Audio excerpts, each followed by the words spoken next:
Bonsoir à tous et bienvenue au 19h de la télévision du Burkina. Voici les titres. Pour venir à bout de la schistosomiase dans la région de la boucle d'Umhoun, la direction régionale de la santé a procédé au lancement d'une campagne. Plus d'1 million de personnes vont bénéficier d'un traitement préventif. La priorité est accordée aux enfants de 5 à 14 ans. Et de 2 pour l'association pour la sauvegarde de la culture féminine sans au Nayala. Elle vient d'organiser à Touma, chef-lieu de la province, la 2e édition de la danse traditionnelle féminine sans. Des jeunes filles et femmes ont rivalisé d'ardeur pour montrer leur savoir-faire dans 4 types de danse traditionnelles. Malgré une régression, la schistosomiase sévit toujours dans la région de la boucle d'Umhoun. Pour venir à bout de cette maladie, la direction régionale de la santé a procédé au lancement d'une campagne. Pendant 5 jours, plus d'1 million de personnes vont bénéficier d'un traitement préventif et la priorité est accordée aux enfants de 5 à 14 ans. Reportage Lassina Ouattara et Christophe Traoré. Ils sont réunis ici à l'école Centre A de Dédougou pour lancer la campagne de traitement de masse contre la schistosomiase ou bilharziose. Et ce sont les autorités administratives de la région qui donnent l'exemple en avalant le praziquintel, médicament préventif contre la schistosomiase. Ainsi, c'est parti pour 5 jours de traitement des populations de la région de la boucle du Mouhoun. Cette cérémonie de lancement, qui est d'abord la première activité de mobilisation.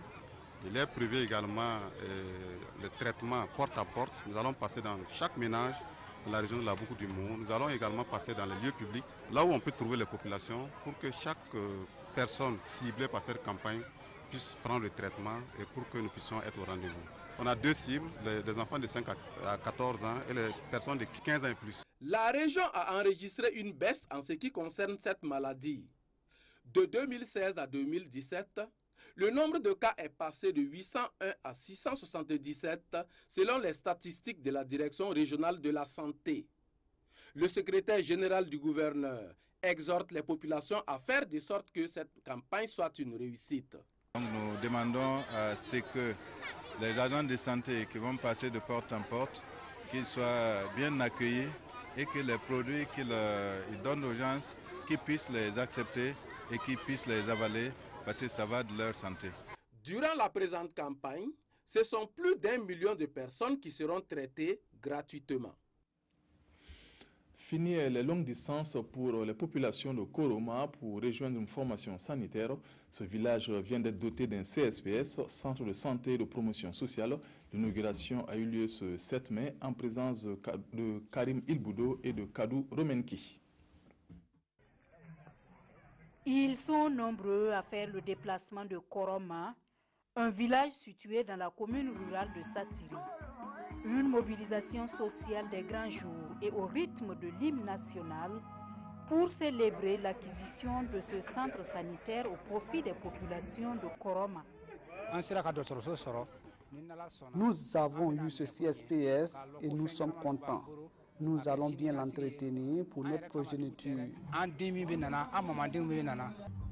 Aujourd'hui, ce centre de santé était nécessaire parce que les populations devaient parcourir 30 km avant d'atteindre le premier centre de santé et de promotion sociale à Satiri.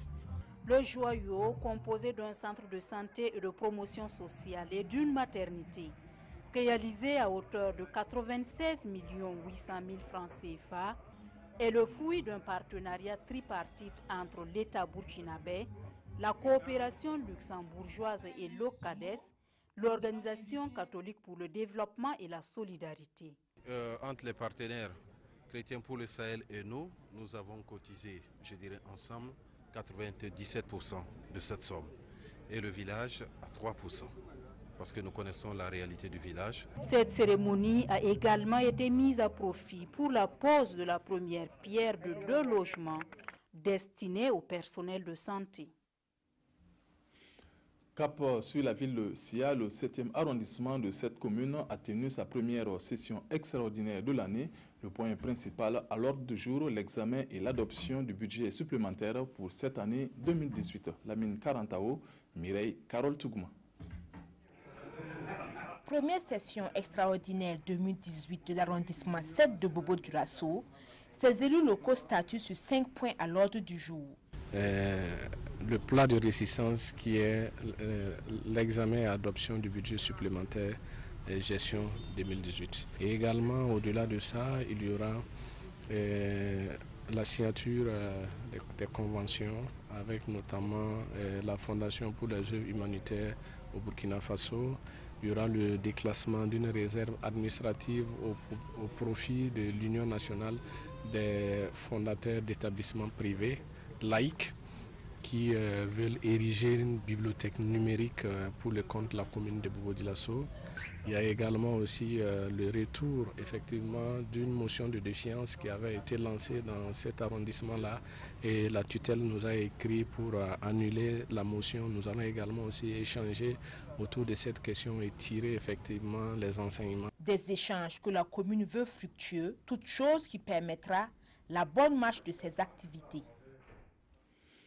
La 4e promotion des étudiants en Master Finance de l'EM Lyon Business School fait sa sortie après 21 mois de formation. Ils ont reçu leur parchemin ce 8 mai à l'université Ouaga 1, professeur Joseph Kizerbo. La promotion compte 10 étudiants, dont 3 filles. Un reportage Nongba Kouda et Draman Dadian. Après 21 mois de formation, l'heure est venue pour ces étudiants de Master en Finance de recevoir leur parchemin.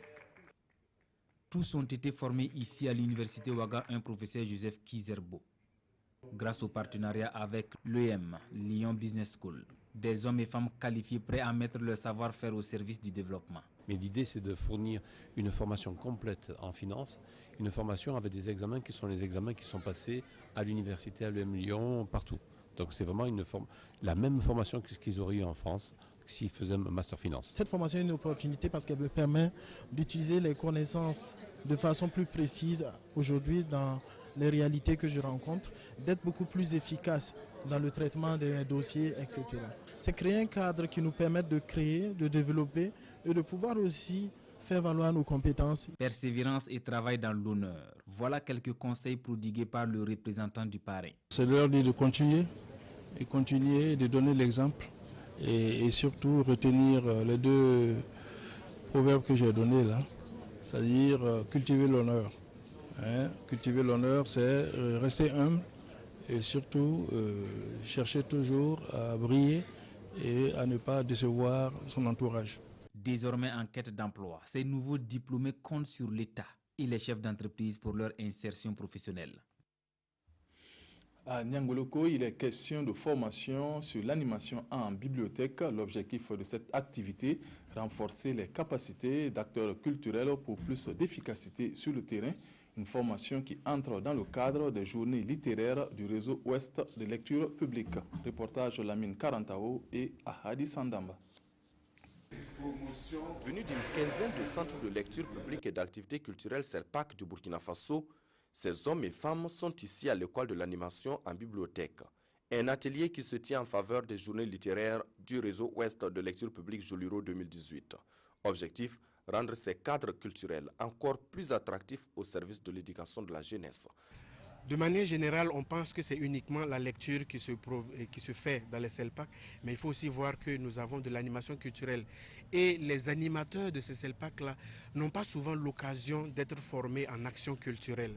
Donc c'est des occasions que nous saisissons pour pouvoir établir des modules à leur endroit pour qu'ils aient des rudiments ou des éléments pour pouvoir mener à bien l'animation culturelle dans ces centres de lecture. C'est par l'animation culturelle que nous pouvons attirer plus de monde dans les CELPAC. Donc c'est important de faire ces modules-là pour leur donner des éléments pour mener à bien cette activité-là. Lecture et formation d'une citoyenneté nationale, c'est sous ce thème que se tiennent donc les journées littéraires du réseau Ouest de lecture publique Joliro 2018. Outre cette séance de formation, ces journées ont également été marquées par des activités littéraires et culturelles, des conférences publiques et une rue marchande, ici à la place de la mairie de Niangoloko. La mutuelle de santé des étudiants du Burkina Faso a organisé à Bobo-Dioulasso des journées promotionnelles. Ces journées sont une occasion pour susciter plus d'adhésion, réfléchir sur les acquis et surtout proposer des solutions aux difficultés rencontrées. Martin Zerbo, Mireille, Carole Tougouma. 72 heures pour mieux se faire connaître. C'est l'objectif de la Mutuelle nationale de santé des étudiants du Burkina Faso, MUNASEB, qui organise ces journées promotionnelles dites Journée de l'étudiant mutualiste.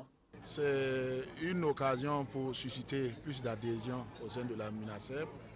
Également, c'est une occasion, durant notre séjour, les 3 jours que nous serons ici, nous allons échanger avec les étudiants, les responsables, les points focaux de la MUNASEB par rapport aux difficultés qu'ils rencontrent. Au titre des améliorations, nous avons déjà mentionné le fait que nous avons besoin de certaines ambulances, aussi l'augmentation du quota de la prise en charge et aussi les délais de préavis.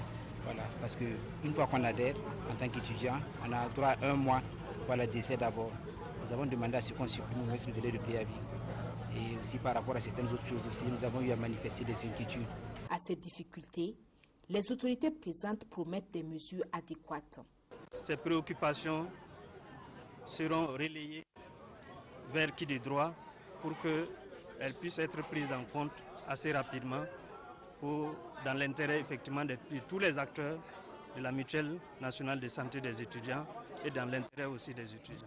Créée en 1999, la MUNASEB permet aux étudiants adhérents de bénéficier d'une prise en charge sanitaire à moindre coût, soit une réduction de 80%. Le festival de lutte Balamba s'est déroulé à Sokoura, dans la commune rurale de Barani. Ce festival, qui était à sa première édition, a réuni des lutteurs de la province de la Kossi, un événement pour promouvoir ce pan de la culture et aussi renforcer la cohésion entre les différentes localités de la région. Reportage Ousmane Savadogo et Karim Ouedraogo. À Sokoura, dans la commune de Barani, située dans la province de la Kossi, le festival de lutte Balamba bat son plein. Pendant 3 jours, les différents lutteurs venus de Barani et des autres communes environnantes ont croisé les biceps dans l'arène et devant le promoteur du festival. La lutte traditionnelle est ce que nous avons de mieux en partage, toutes ces populations. Alors, il existait déjà des championnats anonymes qui ne sont pas conformes aux exigences de la modernité. Donc nous avons institué ce festival pour regrouper tous ces championnats-là au sein d'un espace fédérateur et moderne. Ensuite, nous visons à travers cette action-là à promouvoir des champions nationaux et même internationaux, pourquoi pas. Et troisièmement, à travers ce festival-là, nous voulons sauvegarder et perpétuer beaucoup de pratiques culturelles qui sont propres à nos localités ici et qui sont liées à la lutte traditionnelle et malheureusement qui sont en voie de disparition. Mobilisée sous un soleil ardent, la population ne sait pas faire raconter l'événement. En finale, Boukari Kolonko de Kombori terrasse Aboubakar Konaté et remporte le premier prix. Les autres meilleurs lutteurs ont reçu des prix d'encouragement. La prochaine édition sera certainement beaucoup plus élaborée. Il ne faut pas qu'on pense que c'est un festival de Barani ou de Sokoura. Non, nous voulons l'ouvrir à tout le monde et plus tard même à l'international si possible. C'est un très bon brassage d'une population qui était peut-être divisée, mais qui se retrouve à travers des activités, des pas de danse ancestraux. Ce qu'on a vu ici, là, c'est presque du jamais vu. Hein. Au cours de ce festival, en plus de la lutte, plusieurs danses traditionnelles ont aussi émerveillé le public. Ce sont entre autres la danse du kaka, la danse du battage de Fonio et la danse du pilon. La danse traditionnelle féminine 100 était à sa 2e édition à Toma dans le Nayala. Réparties en 2 poules jeunes et adultes, les femmes 100 se sont mesurées dans 4 types de danses traditionnelles. C'est une initiative de l'association pour la sauvegarde de la culture féminine 100 au Nayala. Reportage de Lassina Ouattara et Karim Ouedraogo. Ce sont entre autres le Lampouk-Donlak, le Kerengera et le Kitouba, des danses féminines traditionnelles 100 qui sont mises en compétition au cours de cette 2e édition. L'Association pour la sauvegarde de la culture féminine 100 au Nayala veut à travers cette initiative promouvoir ces danses en voie de disparition. Avec l'adhésion des jeunes filles à cette compétition, l'objectif semble être atteint du côté des organisateurs. La nouvelle génération est prise par les danses modernes et les pas de danse traditionnelles ont tendance à disparaître. Actuellement, on a des jeunes filles qui sont venues s'inscrire. Raison pour laquelle on était obligé de faire un pool jeune à part et on a eu 16 jeunes filles qui ont compéti. Et c'est Marie-Jeanne qui, de la poule adulte, qui remporte le premier prix pour la deuxième fois. Le premier prix en poule jeune revient à Rosso. Ce cadre de promotion culturelle regagne de plus en plus en notoriété auprès des ressortissants de la province et bien d'autres localités. Le monde est un marché planétaire du donner et du recevoir. Si nous ne valorisons pas ce que nous avons comme culture, qu'est-ce que nous allons présenter sur ce marché, sinon être des consommateurs? J'apprécie cette initiative et je la loue. Tant que c'est vraiment pour la promotion de la culture, j'en connais la valeur, donc je serai toujours là pour soutenir toute initiative, en tout cas pour la promotion de la culture. Les autres danseuses ont aussi reçu des récompenses afin de susciter et de renforcer leur adhésion. Rendez-vous est pris pour 2019, date de la prochaine édition. C'est la fin de cette édition. Le 20h, c'est avec Jean-Emmanuel Vedraogo. Merci de nous avoir suivis durant toute cette semaine. Je vous retrouve très bientôt. Bonsoir.